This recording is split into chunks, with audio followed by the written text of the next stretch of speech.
ஜெபம் செய்வோம். அன்பு நிறைந்த ஆண்டவரே, இந்த அருமையான ஓய்வு நாளின் காலை வேளைக்காக நாங்கள் உமக்கு நன்றி செலுத்துகிறோம். ஒருவரும் சேரக்கூடாத வழியில் வாசம் பண்ணுகின்ற உன்னதமான ஆண்டவராகிய ஆராதிப்பதற்கென்று ஆங்காங்கே திருச்சபை மக்கள் ஆயத்தமாயிருப்பதை ஆண்டவர் அறிந்திருக்கிறீர். நம்முடைய இல்லங்களில் இருந்து இந்த ஆராதனையில் பங்கு பெற்று இந்த நாமத்தை மகிமைப்படுத்தவும், இந்த தெய்வீக வார்த்தைகளை சிந்திக்கவும் நம்முடைய பிள்ளைகள் செல்லும்போது ஆண்டவர் மெய்ப்பிரசன்னராக இருந்து நம்முடைய மகிமை வெளிப்படுத்துவீராக. அதன் வாயிலாக இந்த ஆராதனை அவர்களுக்கு ஆசீர்வாதமானதாக, அவர்களுக்கு நம்முடைய தெய்வீக அனுக்கிரகத்தை தருவதாக இருக்கும்படி உதவி செய்தரலும். ஆராதனை துவக்கம் முதல் நிறைவு மட்டும் இப்படி நீங்காத பிரசனம் கூட இருப்பதாக இயேசு கிறிஸ்து நாம் ஜெபிக்கிறோம் நல்ல ஆண்டவரே, ஆமென்.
வாசிக்கும்படியாக குறிப்பிட்ட முதலாம் வேத பாடம் ஏசாயா தீர்க்கதரிசியின் புஸ்தகம் 61ஆம் அதிகாரம் 1ஆம் வசனம் முதல் 9ஆம் வசனம் உடைய.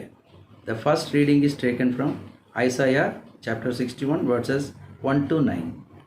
ஏசாயா 61 1ஆம் வசனம் முதல். கர்த்தராகிய தேவனுடைய ஆவியானவர் என்மேல் இருக்கிறார். சிறுமைப்பட்டவர்களுக்கு சுவிசேஷத்தை அறிவிக்க கர்த்தர் என்னை அபிஷேகம் பண்ணினார். இருதயம் நொறுங்குண்டவர்களுக்கு காயம் கட்டுதலையும், சிறைப்பட்டவர்களுக்கு விடுதலையையும், கட்டுண்டவர்களுக்கு கட்டவிழ்த்தலையும் கூறவும், கர்த்தருடைய அனுக்கிரக வருஷத்தையும் நம்முடைய தேவன் நீதியை சரிக்கட்டும் நாளையும் கூறவும், துயரப்பட்ட அனைவருக்கும் ஆறுதல் செய்யவும், சீயோனிலே துயரப்பட்டவர்களை சீர்படுத்தவும், அவர்களுக்கு சாம்பலுக்கு பதிலாக சிங்காரத்தையும், துயரத்துக்கு பதிலாக ஆனந்த தைலத்தையும், ஒடுங்கின ஆவிக்கு பதிலாக துதியின் உடையையும் கொடுக்கவும் அவர் என்னை அனுப்பினார். அவர்கள் கர்த்தர் தம்முடைய மகிமைக்கென்று நாட்டின நீதியின் விருட்சங்கள் எனப்படுவார்கள். அவர்கள் நெடுங்காலம் பாழாய் கிடந்தவைகளை கட்டி, பூர்வத்தில் நிர்மூலமானவைகளை எடுப்பித்து, தலைமுறை தலைமுறையாய் இடிந்து கிடந்த பாழான பட்டணங்களை புதிதாய் கட்டுவார்கள்.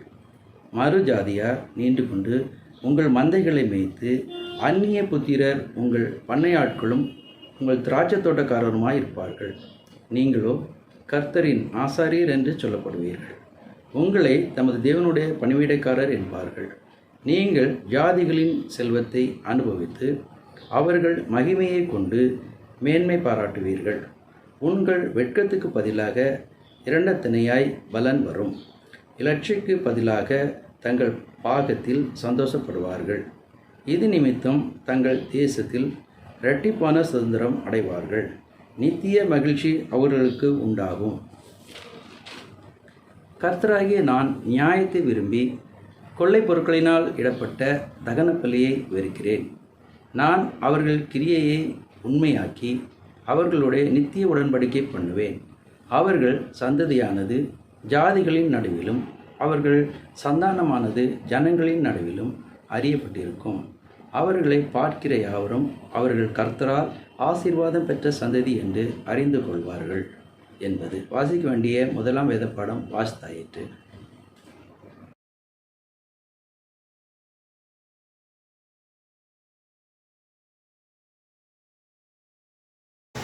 வாசிக்கும்படியாக தெரிந்து கொள்ளப்பட்ட நிருப வாக்கியம் அப்போஸ்தலனாகிய பரிசுத்த பவுல் கொரிந்தியருக்கு எழுதின 2ஆம் நிருபம் 6ஆம் அதிகாரம் 3ஆம் வசனம் முதல் 10ஆம் வசனம் வரை.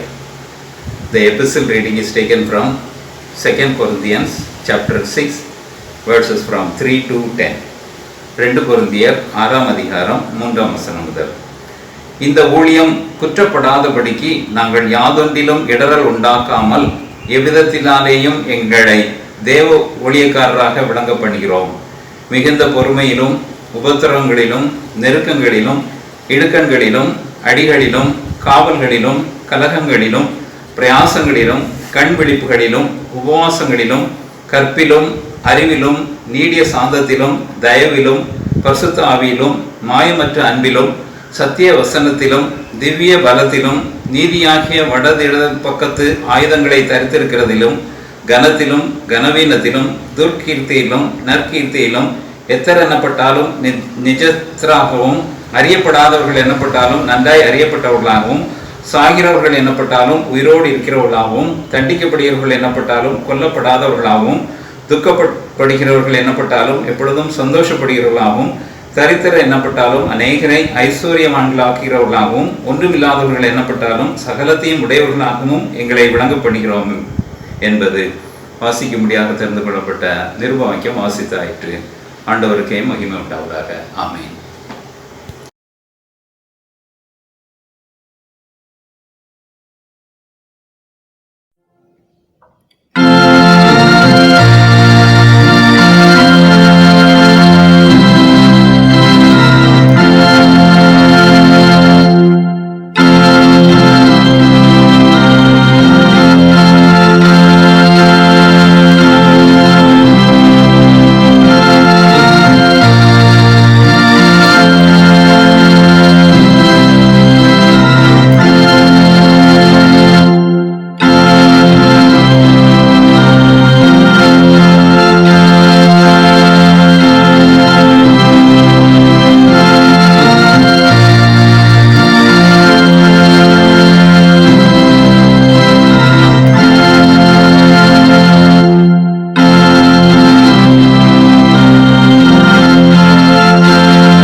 வாசிக்கும்படியாக தெரிந்து கொள்ளப்பட்ட சுவிசேஷ வாக்கியம் மத்தேயு எழுதின சுவிசேஷம் 5ஆம் அதிகாரம் 1ஆம் வசனம் முதல் 12ஆம் வசனம் வரையில் அடங்கியிருக்கிறது. The gospel reading is taken from Gospel according to Matthew, chapter 5, verses 1 to 12. மத்தேயு 5ஆம் அதிகாரம் 1ஆம் வசனம். அவர் திரளான ஜனங்களை கண்டு மலையின் மேல் ஏறினார். அவர் உட்கார்ந்த பொழுது அவருடைய சீஷர்கள் அவரிடத்தில் வந்தார்கள். அப்பொழுது அவர் தமது வாயை திறந்து அவர்களுக்கு உபதேசித்து சொன்னது என்னவென்றால், ஆவியில் எளிமையுள்ளவர்கள் பாக்கியவான்கள், பரலோக ராஜ்யம் அவர்களுடையது. துயரப்படுகிறவர்கள் பாக்கியவான்கள், அவர்கள் ஆறுதல் அடைவார்கள். சாந்த குணமுள்ளவர்கள் பாக்கியவான்கள், அவர்கள் பூமியை சுதந்திரித்துக் கொள்வார்கள். நீதியின் மேல் பசிதாகம் உள்ளவர்கள் பாக்கியவான்கள், அவர்கள் திருப்தி அடைவார்கள். இரக்கமுள்ளவர்கள் பாக்கியவான்கள், அவர்கள் இரக்கம் பெறுவார்கள். இருதயத்தில் சுத்தமுள்ளவர்கள் பாக்கியவான்கள், அவர்கள் தேவனை தரிசிப்பார்கள். சமாதானம் பண்ணுகிறவர்கள் பாக்கியவான்கள், அவர்கள் தேவனுடைய புத்திரர் எனப்படுவார்கள். நீதி நிமித்தம் துன்பப்படுகிறவர்கள் பாக்கியவான்கள், பரலோக ராஜ்யம் அவர்களுடையது. என் நிமித்தம் உங்களை நிந்தித்து துன்பப்படுத்தி பலவித தீமையான மொழிகளையும் உங்கள் பேரில் பொய்யாய் சொல்வார்களானால் பாக்கியவான்களாய் இருப்பீர்கள். சந்தோஷப்பட்டு களி கூறுங்கள், பரலோகத்தில் உங்கள் பலன் மிகுதியாக இருக்கும். உங்களுக்கு முன்னிருந்த தீர்க்கதரிசிகளையும் அப்படியே துன்பப்படுத்தினார்களே என்பதே.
ஜெபம். அன்பு நிறைந்த ஆண்டவரே, இந்த அருமையான வேளைக்காக நன்றி. உடைய தெய்வீக வார்த்தைகளை சிந்திப்பதற்காக, தியானிப்பதற்காக செல்கிறோம். பரிசுத்த ஆவியானவர் உடைய வேதத்தின் ரகசியங்களை எங்களுக்கு விளக்கி காண்பிப்பீராக. அதை நாங்கள் புரிந்து கொள்வது மட்டுமல்ல, முழுமையாக ஏற்றுக்கொண்டு எங்களுடைய வாழ்க்கையில் கடைபிடிக்கவும், அதனால் வருகின்ற பலன்களை, நன்மைகளை நாங்கள் பெற்று நாமத்திற்கு மகிமையான சாட்சிகளாக வழங்கும்படி உதவி செய்யலாம். அடிமை மறைத்து உடைய வார்த்தைகளை வெளிப்படுத்துவீராக. இயேசு கிறிஸ்து நாம் ஜெபிக்கிறோம் நல்ல ஆண்டவரே, ஆமென். கர்த்தருக்குள் அன்பான திருச்சபையின் மக்களே, ஆண்டவராய் இயேசு கிறிஸ்துவின் இடைநேற்ற நாமத்திலே உங்கள் யாவரையும் வாழ்த்துகிறேன். இந்த நாளிலே நம்முடைய தியானத்திற்கு என்று கொடுக்கப்பட்டிருக்கிற தலைப்பு, உண்மையான சந்தோஷத்தையும் ஆசீர்வாதத்தையும் உடையவர்கள் யார் என்று இயேசு கூறுகிறார் என்பதுதான் இந்த நாளின் தலைப்பு. Jesus tells us who are truly blessed and happy. நம்மை பொறுத்த வரையிலே நம்முடைய மதிப்பீடு எந்த ஒரு மனிதன் நல்ல பொருளாதார வசதியோடு, சமுதாயத்தில் உயர்ந்த அந்தஸ்தோடு, நல்ல உத்தியோகத்தோடு, நல்ல அதிகாரத்தோடு, ஆரோக்கியத்தோடு இருக்கிறார்களோ அவர்களை நாம் பாக்கியவான்கள், அவர்கள் சந்தோஷமாக இருக்கிறவர்கள் என்று சொல்லி நாம் கணிக்கிறோம், சொல்லுகிறோம், தீர்மானிக்கிறோம். அவர்களை பார்த்த மாத்திரத்திலே ஆசீர்வாதத்திற்குரியவர்கள் ஆண்டுடைய பிள்ளைகள் என்று சொல்லி சொல்லுகிறோம். நம்முடைய பார்வை, நம்முடைய மதிப்பீடு இவ்வாறு இருக்கிறது. ஆனால் ஆண்டவராய் இயேசு கிறிஸ்து தன்னுடைய மலை பிரசங்கத்திலே உண்மையான ஆசீர்வாதத்தையும் சந்தோஷத்தையும் உடையவர்கள் யார் என்பதை குறிப்பிடுகிறார். அதை நாம் பார்க்கும்போது நம்முடைய மதிப்பீட்டிற்கும் நம்முடைய நிதானிப்பிற்கும் ஆண்டுடைய மதிப்பீட்டிற்கும் ஆண்டுடைய நிதானிப்பிற்கும் உள்ள வித்தியாசத்தை நன்கு அறிந்து கொள்ளலாம். ஆண்டுடைய பார்வை, ஆண்டுடைய நிதானிப்பு என்பது, மதிப்பீடு என்பது ரொம்ப வித்தியாசமான ஒன்று. எனவே ஆண்டவர் யாரை பாக்கியவான்கள் என்று அல்லது யார் மகிழ்ச்சிக்குரியவர்கள் என்று சொல்கிறார் என்பதை இந்த நாளிலே நாம் சுருக்கமாக சிந்திக்க இருக்கிறோம். மத்தேயு 5ஆம் அதிகாரத்திலும் லூக்கா 6ஆம் அதிகாரத்திலும் இந்த மலை பிரசங்கம், செர்மன் ஆன் த மவுண்ட் என்று சொல்லுவார்கள். அதில் ஆண்டவர் அநேக காரியங்களை சொல்லிக்கொண்டே வருகிறார். அதில் லூக்கா 6ஆம் அதிகாரம் 21ஆம் வசனத்திலே அழுகின்ற நீங்கள் பாக்கியவான்கள், இனி நகைப்பீர்கள் என்று சொல்லுகிறார். அழுகின்றவர்களை நாம் பாக்கியவான்கள் என்று சொல்வதில்லை. அவர்கள் ஏதோ ஆண்டுடைய சாபத்திற்குள்ளானவர்கள், அவர்களுக்கு தண்டனையின் மேல் தண்டனை வருகிறது, எனவே அழுகிறார்கள், துன்பப்படுகிறார்கள், வேதனைப்படுகிறார்கள் என்று நாம் நினைக்கிறோம். ஆனால் ஆண்டவர் சொல்கிறார், அழுகின்ற நீங்கள் பாக்கியவான்கள். உண்மையிலே நீங்கள் மகிழ்ச்சிக்குரியவர்கள், சந்தோஷத்திற்குரியவர்கள், ஏனென்றால் இனி நகைப்பீர்கள் என்று சொல்லுகிறார். அன்பான ஆண்டுடைய பிள்ளைகளே, வேதத்தில் அழுகின்ற அநேகருடைய குரலை ஆண்டவர் கேட்டு அதற்கு உடனடியாக பதிலையும் பலனையும் அளித்து அவர்கள் சந்தோஷப்பட்டதை அல்லது மகிழ்வாக இருந்ததை திருமறை நமக்கு சுட்டி காட்டுகிறது. குறிப்பாக பழைய ஏற்பாட்டிலே ஆதியாகமம் 21ஆம் அதிகாரம் 16ஆம் வசனத்திலிருந்து 18ஆம் வசனம் வரையிலே பார்ப்போமானால், இங்கு ஆகார் இஸ்மவேலோடு தனித்து விடப்படுகிறார். ஆபிரகாம் அப்பத்தையும் ஒரு துருத்தில் தண்ணீரையும் கொடுத்து குழந்தையின் தாயும் அனுப்பிவிடுகிறார். இப்பொழுது தண்ணீர் காலியாகிவிட்டது துருத்தியில் உள்ள தண்ணீர். எனவே ஆகார் குழந்தையை விட்டு தூரமாக சென்று குழந்தை சாகிறதை நான் என்னுடைய கண்ணால் பார்க்க மாட்டேன் என்று சொல்லி சத்தமிட்டு அழுதாள் என்று சொல்லி ஆதியாகமம் 21ஆம் அதிகாரம் 16ஆம் வசனத்திலே குறிப்பிடப்பட்டிருக்கிறது. அழுகின்ற நீங்கள் பாக்கியவான்கள், இனி நகைப்பீர்கள். உடனே கர்த்தருடைய தூதன் அங்கு வந்து, ஆகார் ஏன் அழுகிறாய், உனக்கு என்ன ஆயிற்று என்று சொல்லி சொன்னது மட்டுமல்ல, நான் இவனை பெரிய ஜாதியாக்குவேன் என்று சொல்லி வாக்கு கொடுத்தது மட்டுமல்ல, சொன்ன மாத்திரத்திலே அருகாமையிலே அங்கே ஒரு தண்ணீர் துறவை பார்க்கிறாள். குழந்தைக்கு தண்ணீர் கொடுத்தது மட்டுமல்ல, துருத்தியிலே தண்ணீரை அவள் நிரப்பிக் கொண்டு தன்னுடைய வாழ்க்கையை சந்தோஷமாக மகிழ்ச்சியாக தொடங்குகிறாள். ஒருவேளை அந்த அழுகையின் பள்ளத்தாக்கிலே அவள் அழிந்து மடிந்து போக ஆண்டவர் விடவில்லை. அங்கு ஒரு தண்ணீர் துறவை கொடுத்தது மட்டுமல்ல, அவளுக்கு எது தேவையோ, குழந்தைக்கு எது அவசியமோ எல்லாவற்றையும் கொடுத்து அந்த குழந்தையை பெரிய ஜாதியாக்கி ஜனக்கூட்டமாக்கியதை பார்க்கிறோம். இதுதான் ஆண்டவர் ஆபிரகாம் இஸ்மவேலுக்காக மன்றாடிய போது, நான் அவனை பெரிய ஜாதியாக்குவேன், அவன் 12 பிறப்புகளை பெறுவான் என்று சொல்லி சொன்னார். அன்பான ஆண்டவருடைய பிள்ளைகளே, 12 பிரபுக்கள், 12 ராஜாக்கள் இஸ்மவேலின் வாரிசிலே வம்சத்திலே உண்டானது. அப்போ அழுகின்ற மக்களுடைய அழுகுரலை ஆண்டவர் கேட்டு உடனடியாக அந்த அழுகையை நீக்குவது மட்டுமல்ல, அவர்கள் சந்தோஷத்தை மகிழ்ச்சியை அருளுகிறார். அன்பான ஆண்டவருடைய பிள்ளைகளே, கைவிடப்பட்ட ஒரு தாய், கைவிடப்பட்ட ஒரு குழந்தை, உலகத்தில் எந்த ஒரு பிடிப்புமே இல்லை, எந்த ஒரு ஆதரவும் இல்லை, எந்த ஒரு ஊற்றுக்கோள் இல்லை. தள்ளாடி தடுமாறிய போது ஆண்டவர் ஊன்றுகோலாய், ஆண்டவர் ஆதரவு கரம் நீட்டுகிறவராய் வந்து இந்த அழுகையை நகைப்பாக, கண்ணீரை களிப்பாக மாற்றியதை நாம் பார்க்கிறோம். உலக வாழ்க்கையில நாமும் கூட பல நேரங்களிலே, பல சூழ்நிலையிலே இந்த நிலைமைக்கு தள்ளப்படுகிறோம். எனக்கு ஆதரவு செய்வாரோ யார் உண்டோ, எனக்கு உதவி செய்வதற்கு யாராவது இருக்கிறார்களா, தனிமையாக விடப்பட்டிருக்கிறேன் என்று சொல்லி அங்கலாய்த்து கலங்குவதுண்டு.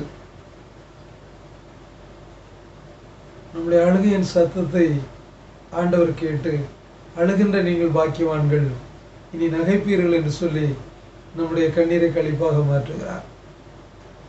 ஐரோப்பிய நாடுகள் ஒன்றிலே ஒரு அருமையான ஆலயம்.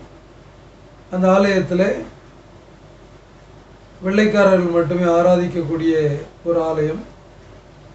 அப்பொழுது இனவாதம், கருப்பர்கள் வெள்ளையர்கள் என்ற நிற வெறி இருந்தது. எனவே அவருடைய எந்த ஒரு நிகழ்விலும் வெள்ளைக்காரர்கள் கூடுகின்ற கூடுகையில் கருப்பினத்தவர் கலந்து கொள்ள இயலாது. ஆனால் அந்த ஆலயம் முழுக்க முழுக்க வெள்ளைக்கார நபர்களால் நிறைந்த ஒரு ஆலயம். சற்று அருகாமையில் கருப்பினத்தவர் ஒருவர் குடியிருந்து வந்தார். இந்த ஆராதனை நடக்கின்ற வேளையில் அவர் ஆலயத்திற்கு வெளியே நின்று அந்த ஆராதனையை கேட்டு மனநிறைவு மகிழ்ச்சியும் அடைவார். நாட்கள் கடந்த உடனே அவருக்கு ஒரு ஆசை வந்தது. நான் ஆலயத்திற்குள் சென்று இவரோடு ஆராதித்தால் எவ்வளவு நன்றாக இருக்கும் என்று சொல்லி ஆசைப்பட்டு குருவானவரை சந்தித்து, ஐயா, நானும் இந்த மக்களோடு ஆராதனையில் பங்கு பெற வேண்டும் என்று கேட்டார். உடனே குருவானவர் சொன்னார், நான் நிர்வாக குழுவை ஆலோசித்து பதில் சொல்கிறேன் என்று சொன்னார். மாதங்கள் கடந்தது. வருடமும் ஆகிவிட்டது. எப்பொழுது கேட்டாலும் குருவானவர் நான் பிஸியாக இருக்கிறேன், நிர்வாகக்குழுவை சந்திப்பதற்கு எனக்கு நேரமில்லை என்று சொல்லுவார். கடைசியாக ஒரு 2 ஆண்டு கடந்த உடனே, ஐயா நான் கேட்டதற்கு ஏதாவது பதில் உண்டா? கடைசியில் குருவானவர் சொல்லிவிட்டார், வெள்ளைக்காரர்கள் கூடி ஆராதிக்கின்ற இடத்திலே கருப்பர்கள் உள்ளே வந்து ஆராதிக்க இயலாது என்று சொல்லிவிட்டார். அன்று அவர் மிகுந்த வேதனையோடு திரும்பி சென்றார். அடுத்த ஞாயிறு ஆராதனையிலே வெளியில வந்து நின்று, அந்த ஆராதனை நேரத்தில் வெளியே நின்று அழுது கொண்டிருந்தார். ஆண்டவரே, ஒன்று நீர் என்னை இந்த வெள்ளைக்காரர்களைப் போல படைத்திருக்க வேண்டும், அல்லது இந்த ஆலயத்திற்கு அருகாமையில் என்னுடைய வீடு இருந்திருக்க கூடாது. அப்படி இருந்தால் அந்த ஆராதனை குறித்து இந்த ஆண்டவரை குறித்து நான் அறிந்து கொள்வதற்கு வாய்ப்பு இருந்திருக்கார் என்று சொல்லி அவர் தேம்பி தேம்பி அழுது கொண்டிருந்த போது, ஆராதனை நடந்து கொண்டிருக்கிறது, வெளியில் தேம்பி தேம்பி அழுது கொண்டிருந்த போது ஒரு நபர் வருகிறார். மிக அழகான ரூபமுடையவர். தம்பி ஏன் அழுகிறாய் என்று சொல்லி கேட்டார். ஐயா, இந்த ஆலயத்தில் ஆண்டவரை ஆராதிக்கிறார்கள், அது மிகுந்த மகிழ்ச்சி சந்தோஷத்தை தருகிறது. வெளியில் நின்று ஆராதிப்பது எனக்கு மன நிறைவாக இல்லை, உள்ளே சென்றால் நன்றாக இருக்குமே என்று சொல்லி நான் கேட்டபோது, வெள்ளையர்கள் கூடி ஆராதிக்கின்ற இடத்துல கருப்பர் சேர இயலாது என்று சொல்லிவிட்டார்கள். நான் ஆண்டவரிடத்தில் கேட்டேன், ஆண்டவரே, ஒன்று நீர் என்னை வெள்ளையராக படைத்திருக்க வேண்டும், அல்லது இந்த ஆலயத்தின் அருகாமையில் என்னுடைய வீடு இருந்திருக்கக்கூடாது என்று கேட்டேன். எனக்கு பதில் கிடைக்கல அப்படின்னு சொன்னபோது அந்த நபர் சொன்னாராம், அவருடைய தோளில் அவரிடத்தில் சொன்னாராம், என்னையே அவர் உள்ளே அனுமதிப்பதில்லை என்று சொன்ன உடனே இவர் கேட்டார், ஐயா அவங்கள மாதிரி நீங்களும் உள்ளேற தானே இருக்கீங்க, ஏன் உங்களை உள்ளே அனுமதிக்கவில்லை என்று சொன்னபோது, அவர்கள் ஆராதிக்க ஆண்டவர் நான் தான், என்னையே அவர்கள் உள்ளே அனுமதிப்பதில்லை, உன்னை எப்படி அனுமதிப்பார்கள், வா போகலாம் என்று சொல்லி அவருடைய தோளில் கரத்தை போட்டு அப்படி மறைந்து விட்டாராம். அன்று அந்த நீக்ரோ மனிதன் பெற்ற சந்தோஷம் மகிழ்ச்சி அளவில்லை. அவரை அனுமதிக்காத ஆலயத்தில் ஏன் நான் செல்ல வேண்டும், அவரே எனக்கு காட்சி அளித்து விட்டார் என்று சொல்லி அதற்கு பின்பு தன்னுடைய இல்லத்தை ஒரு ஆராதனை கூடமாக மாற்றி அனுதினமும் ஆண்டவரை ஆராதித்து மிகுந்த மகிழ்ச்சி சந்தோஷம் அடைந்தானாம். அழுகின்ற நீங்கள் பாக்கியவான்கள், நகைப்பீர்கள் என்று ஆண்டவர் சொன்ன வாக்கு உண்மையானது. எனவே இதை நாம் கருத்தில் கொண்டு நம்முடைய வாழ்க்கையில் அழுகையின் பள்ளத்தாக்கை கடந்து செல்லும் போது, அழுகையின் பள்ளத்தாக்கின் வழியாக நாம் ஊடுருவும் போது, நம்ம நகைப்பு காத்திருக்கிறது என்பதை, மகிழ்ச்சி காத்திருக்கிறது என்பதை, சந்தோஷம் காத்திருக்கிறது என்பதை நாம் மறந்து போகக்கூடாது. அடுத்தபடியாக மத்தேயு 5ஆம் அதிகாரம் 4ஆம் வசனத்திலே, துயரப்படுகிறவர்கள் பாக்கியவான்கள், அவர்கள் ஆறுதல் அடைவார்கள் என்று சொல்லி ஆண்டவர் குறிப்பிடுகிறார். வாழ்க்கையில துயரங்கள் வந்து விட்டாலே ஆண்டவர் நம்மோடு கூட இல்லை, ஆண்டவர் நம்மை விட்டு விட்டார், ஆண்டவருக்கு விரோதமாக பாவம் செய்து விட்டோம் என்று நாம் நினைப்பது மட்டுமல்ல, மற்றவர்கள் அப்படித்தான் கருதுகிறார்கள். ஆனால் ஆண்டவர் சொல்கிறார், துயரப்படுகிற நீங்கள் தான் பாக்கியவான்கள், ஆறுதல் அடைவீர்கள் என்று சொல்லுகிறார். அன்பான ஆண்டுடைய பிள்ளைகளே, நம்முடைய வாழ்க்கையில பலவிதமான வழியிலே துயரங்கள் வருவதுண்டு. பொருளாதார ரீதியாக கஷ்டங்கள் ஏற்படும் போது துயரப்படுகிறோம், அல்லது நமக்கு விரோதிகள் திரளாக எழும்பும் போது துயரப்படுகிறோம், நாம் செய்யாத காரியங்களை நம் மீது வீண்பலியாக சுமத்தும் போது துயரப்படுகிறோம், வாழ்க்கையில் வியாதியினால் பாதிக்கப்படும் போது துயரப்படுகிறோம். இந்த துயரப்படுகின்ற நீங்கள் பாக்கியவான்கள், ஆறுதல் அடைவீர்கள் என்று சொல்லி ஆண்டவர் சொல்கிறார். லூக்கா 8ஆம் அதிகாரம் 43 48 வரை. பெரும்பாடுள்ள ஸ்திரீ தன்னுடைய சரீரத்தில் ஒரு பெரிய பாடு, பெரிய வேதனை, தன்னுடைய ஆஸ்திகள் எல்லாவற்றையும் செலவழித்தும் அதிலிருந்து அவருக்கு விடுதலை இல்லை. துயரத்தின் மேல் துயரம், துன்பத்தின் மேல் துன்பம், கவலையின் மேல் கவலை. என்னுடைய பொருளாதாரம் ஒரு வகையில் எல்லாமே போய்விட்டது. எந்த முயற்சி எடுத்தும் எந்த பிரயாசப்பட்டும் ஒரு மாற்றம் ஏற்படவில்லை என்று சொல்லி துயரத்தோடு வாழ்ந்த அவள் ஆண்டவரை தொட்டாலாவது, அவருடைய வஸ்திரத்தை தொட்டாலாவது எனக்கு ஏதாவது மாற்றம் நிகழும் என்று சொல்லி அவர் எதிர்பார்க்கிறார். தொட்ட மாத்திரத்தில் அவருடைய சரீரத்தில் உள்ள பெரும்பாடு நீங்கி போயிற்று. ஆண்டவர் என்னை தொட்டது யார் என்று சொன்ன உடனே பயந்து நடுங்குகிறார். ஸ்ரீயே, உன் விசுவாசம் உன்னை ரட்சித்தது, சமாதானத்தோடு போ என்று சொல்லி ஆண்டவர் சொல்கிறார். அன்பான ஆண்டவருடைய பிள்ளைகளே, துயரத்தை ஒரு நொடியிலே மாற்றி சமாதானத்தை கொடுத்து ஆறுதல் அளித்ததை நாம் பார்க்கிறோம். நம்முடைய வாழ்க்கையிலும் கூட ஒரு வேளை இப்படிப்பட்ட கஷ்ட கடினமான அனுபவங்கள், துன்ப சூழல்கள் நமக்கு ஏற்பட்டிருக்கலாம். இதிலிருந்து எனக்கு மீட்பு உண்டா, விடுதலை உண்டா, என்னுடைய துயரம் மாறுமா என்று சொல்லி நாம் அங்கலாய்க்கலாம். ஆம், ஆண்டவரை தேடி செல்லும் போது நம்முடைய துயரத்தை நீக்கி சமாதானத்தையும் ஆறுதலையும் அருளுகிறார். கடைசியாக லூக்கா 6:20 தரித்திரராகிய நீங்கள் பாக்கியவான்கள், தேவனுடைய ராஜ்யம் உங்களுடையது என்று சொல்லி சொல்கிறார். தரித்திரர் என்றாலே சபிக்கப்பட்டவர்கள், சாபத்துக்குரியவர்கள் என்று சொல்லி இந்த உலகம் நினைக்கிறது. அநேகர் அப்படித்தான் கணிக்கிறார்கள். ஆனால் ஆண்டவர் சொல்கிறார், இந்த உலகத்திலே தரித்திரராக வாழுகின்ற நீங்கள் பாக்கியவான்கள். ஏனென்றால் பரலோக ராஜ்யம் உங்களுக்கு சொந்தமானது. இந்த உலகத்திலே ஆடம்பரமாக அல்லது செல்வ செழிப்போடு மேன்மையாக வாழுகிறவர்கள் இந்த உலகம் பாக்கியவான்கள் என்று சொல்கிறது.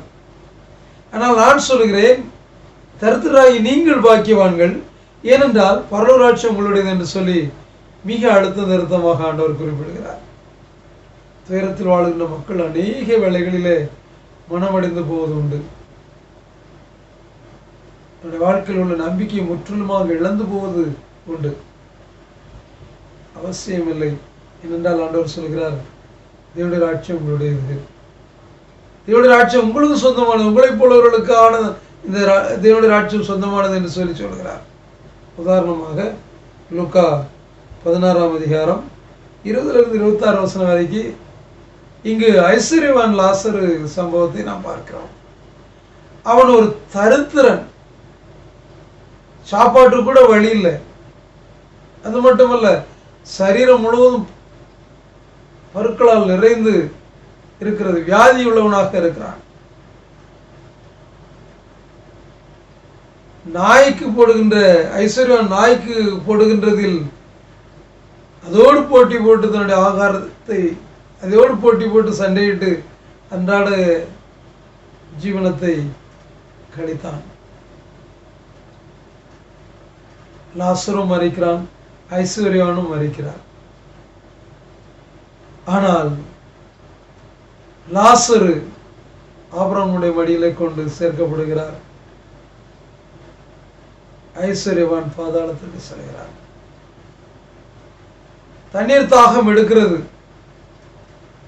ஆபிரகாமை நோக்கி கேட்கிறார், ஆண்டவனே, உடைய மடியில் இருக்கிற அந்த லாசரை அனுப்பி தன்னுடைய விரலினால் தண்ணீர், ஒரு சொட்டு தண்ணீரை எனக்கு கொடுப்பீரார். உலகத்தில் வாழும்போது அவனுக்கு ஒரு துண்டு ரொட்டியை கூட கொடுக்கல.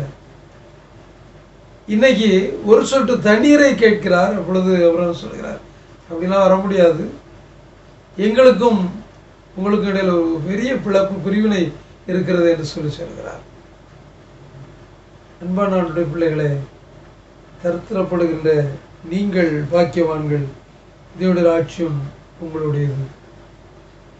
ஐஸ்வர்யவான் அல்ல, தரித்திரத்தில் உள்ள லாசர் அந்த மேலோக வாழ்க்கை சொந்தமாய் கொண்டதை நாம் பார்க்கிறோம். ஆண்டவர் சொல்லுகிறார், யார் பாக்கியவான்கள், யார் சந்தோஷமானவர்கள்? இந்த உலகத்தில் அழுகின்ற நீங்கள் பாக்கியவான்கள், இனி நகைப்பீர்கள். இந்த உலகத்தில் துயரப்படுகின்ற நீங்கள் பாக்கியவான்கள், ஆறுதல் அடைவீர்கள். இந்த உலகத்திலே தரித்திரராக கஷ்டத்தோடு, வேதனையோடு, உபத்திரவத்தோடு, பாடுகளோடு வாழுகின்ற நீங்கள் பாக்கியவான்கள். பரலோக ராஜ்யம் உங்களுடையதுன்னு சொல்லி சொல்கிறார். அப்போஸ்தலனாகிய பரிசுத்த பவுல் மிக அழகாக சொல்கிறார். இந்த உலகத்திலே நாங்கள் தங்குவதற்கு இடமற்றவர்களாக, உடுத்துவதற்கு உடையற்றவர்களாக, உண்ணுவதற்கு உணவற்றவர்களாக வாழ்ந்து கொண்டிருக்கிறோம். வையப்பட்டு ஆசீர்வதிக்கிறோம். எங்களை வைகிறார்கள், ஏசுகிறார்கள், திட்டுகிறார்கள். அதை ஏற்றுக்கொண்டு நாங்கள் அவர்களை ஆசீர்வதிக்கிறோம். எங்களை தரித்திரர் என்று சொல்கிறார்கள், ஆனால் அநேகரை நாங்கள் செல்வவான்களாக, ஐஸ்வர்யவான்களாக ஆக்குகிறோம் என்று சொல்லி சொல்கிறார். அன்பான பிள்ளைகளே, உண்மை அதுதான், சத்தியம் அதுதான். உலக வாழ்க்கையிலே நாம் துன்பப்படுவதனாலே, துயரப்படுவதனாலே, கண்ணீர் விடுவதனாலே, தரித்திரப்படுவதனாலே நாம் துர்பாக்கியவான்கள் அல்ல, அல்லது பாவிகள் அல்ல. ஆண்டவரால் வெறுத்து ஒதுக்கப்பட்டவர்கள் அல்ல, அவரால் நேசிக்கப்பட்டவர்கள், அவரால் அன்பு செலுத்தப்படுகிறவர்கள், அவரால் ஆதரிக்கப்படுகிறவர்கள். எனவே ஆண்டவர் சொல்லுகின்ற வார்த்தை இதுதான், அல்லது ஆண்டவருடைய மதிப்பீடு இதுதான். இதை உணர்ந்து கொண்டு இந்த உலக வாழ்க்கையில் விசுவாச பயணத்தில் எத்தனை உபத்திரவங்கள், கஷ்டங்கள், நெருக்கடிகள், துன்பங்கள், பாடுகள், தரித்திரங்கள் வந்தாலும் அதை சந்தோஷமாக நாம் ஏற்றுக்கொள்ளும் போது ஆண்டவர் நம்மை பார்த்து சொல்கிறார், நீங்கள் பாக்கியவான்கள், நீங்கள் சந்தோஷமானவர் என்று சொல்கிறார். அந்த பெரிய சிலாக்கியத்தை பெற்று ஆண்டவருக்கு உடைய பிள்ளைகளாய் தொடர்ந்து வாழ ஆண்டவர் நமக்கு உதவி செய்வாராக. ஆமென்.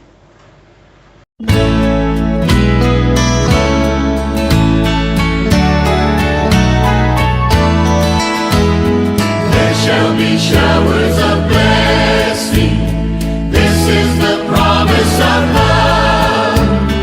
There shall be seasons refreshing, sent from the Savior above. Showers of blessing, showers of blessing we need. Mercy drops round us are falling, but for the showers we plead.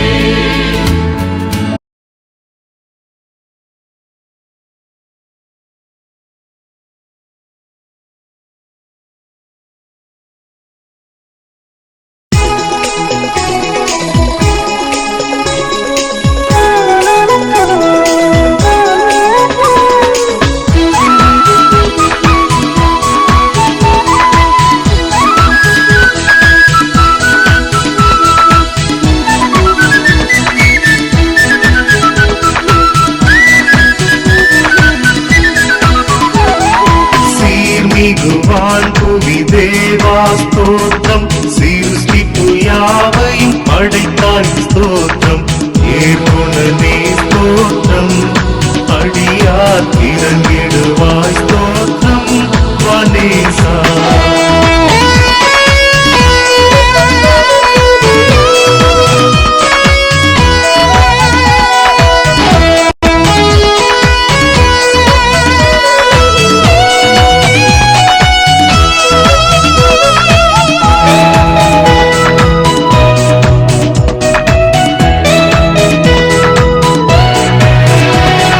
நேர்மிகு அருள்மிகு அன்பா ஸ்தோத்திரம், நித்தமும் உமக்கடியார்களின் ஸ்தோத்திரம், ஆர்மனனே ஸ்தோத்திரம், உனது அன்பினுக்கே ஸ்தோத்திரம் வனேசா.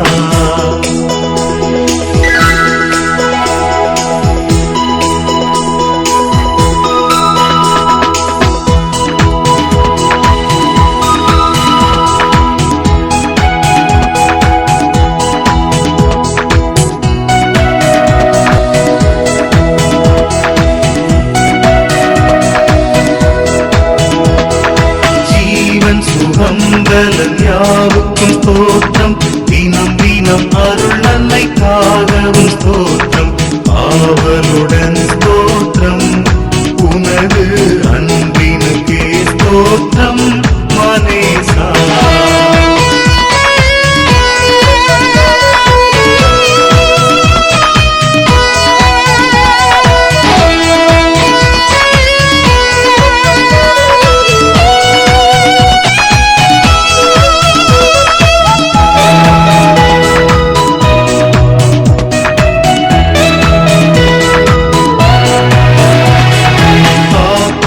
நன்மைகளுக்காகவும் ஸ்தோத்திரம், அதிசய நடத்துதற்காகவும் ஸ்தோத்திரம், சாற்றுகிறோம் ஸ்தோத்திரம், உனது தகுமன்புக்கே ஸ்தோத்திரம் மனேசா.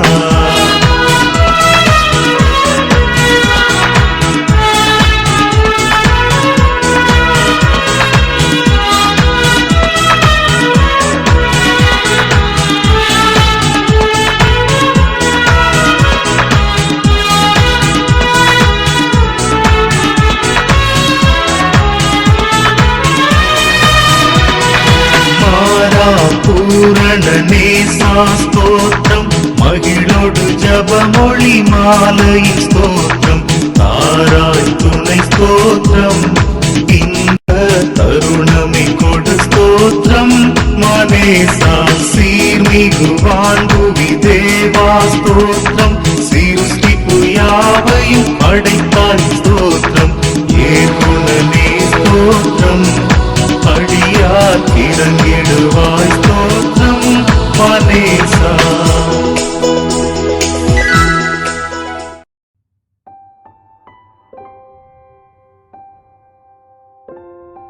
Let us be reminded that the Lord sent His only Son, the Prince of Heaven, to be crucified for us, sinners like us. This great love story serves as a good reminder of how much God cares for us. All He wants us to do is trust Him in these despair times, draw closer to Him, and rely on Him more than ever.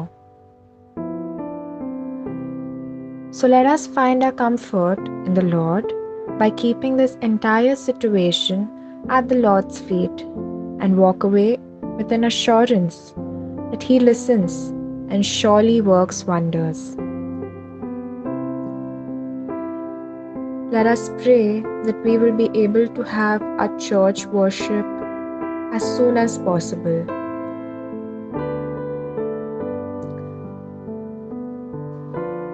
Pray that the number of COVID-19 infection cases will reduce in Maharashtra and in the entire country.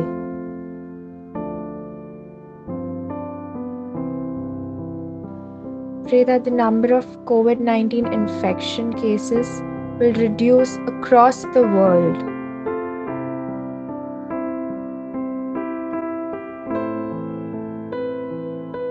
Let us pray that the COVID-19 positive patients will recover.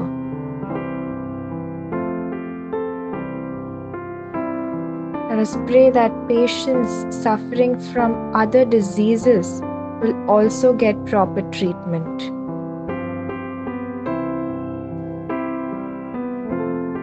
Let's pray for God's protection on all doctors, nurses, and all healthcare workers. Pray for God's protection on all police personnel, municipal and other authorities who are on duty during the pandemic.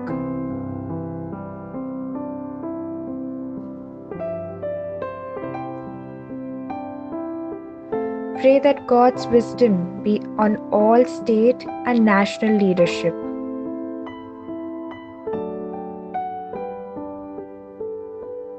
Pray for all those who are stranded away from home, whether they have gone for work, studies, or as immigrant laborers.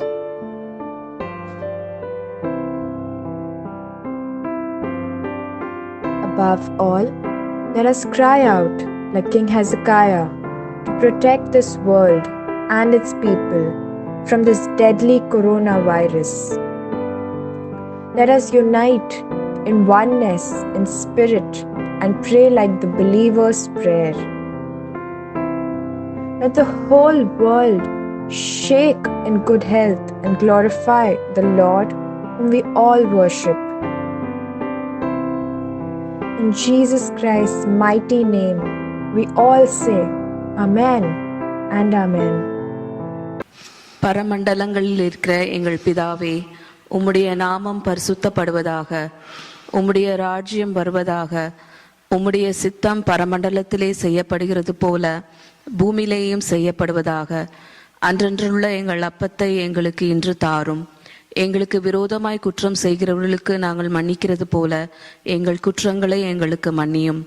எங்களை சோதனைக்குள் பிரவேசிக்க பண்ணாமல் தீமை நின்று எங்களை ரட்சித்துக் கொள்ளும். ராஜ்யமும் வல்லமையும் மகிமையும் என்றென்றைக்கும் உம்முடையவைகளே. ஆமென்.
ஜெபம்.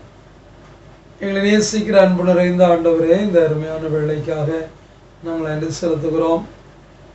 இந்த நாளின் ஆராதனையின் வாயிலாக நாங்கள் உம்மை மகிமைப்படுத்தவும் உம்மை துதிக்கவும் நீர் எங்களுக்கு உதவி செய்வதற்காக நன்றி. ஒருவேளை உடைய ஆலயத்தில் நாங்கள் சென்று உம்மை ஆராதிக்க முடியாவிட்டாலும் இந்த வலைவழியின் வாயிலாக நாங்கள் உம்மை ஆராதிப்பதற்கு நீர் வாய்ப்பளித்திருக்கிறீர், அதற்காக நன்றி. ஆங்காங்கே தன்னுடைய இல்லங்களிலே இருந்து இந்த ஆராதனையில் பங்கு பெற்ற ஒவ்வொரு பிள்ளைகளையும் திருச்சபையின் மக்களையும் பேர் பேராக குடும்பமாக ஆசீர்வதிப்பீராக. பிள்ளையுடைய தேவைகள் எல்லாவற்றையும் சந்திப்பீராக.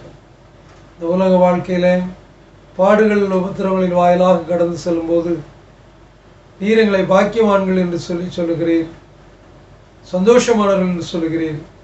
அது எங்களுக்கு ஆறுதல், எங்களுக்கு தேர்தல். அதற்காக நன்றி ஆண்டவரே. உம்மை முழு உள்ளத்தோடு ஆராதிக்கிறோம். உடைய கரம் பற்றி நடக்கங்களை அர்ப்பணிக்கிறோம்.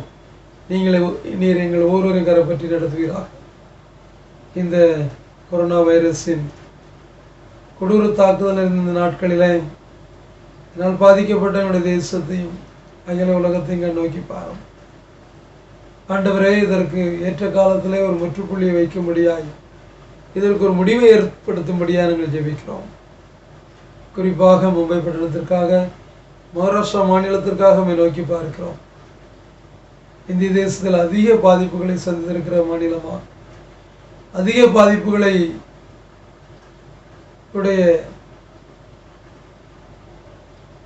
மாநிலமாக மகாராஷ்டிரா இருப்பது மட்டுமல்ல, நாங்கள் வாழ்கின்ற மும்பை பட்டணமானது அதிக எண்ணிக்கையில் இருப்பதை நிறைந்திருக்கிறேன்.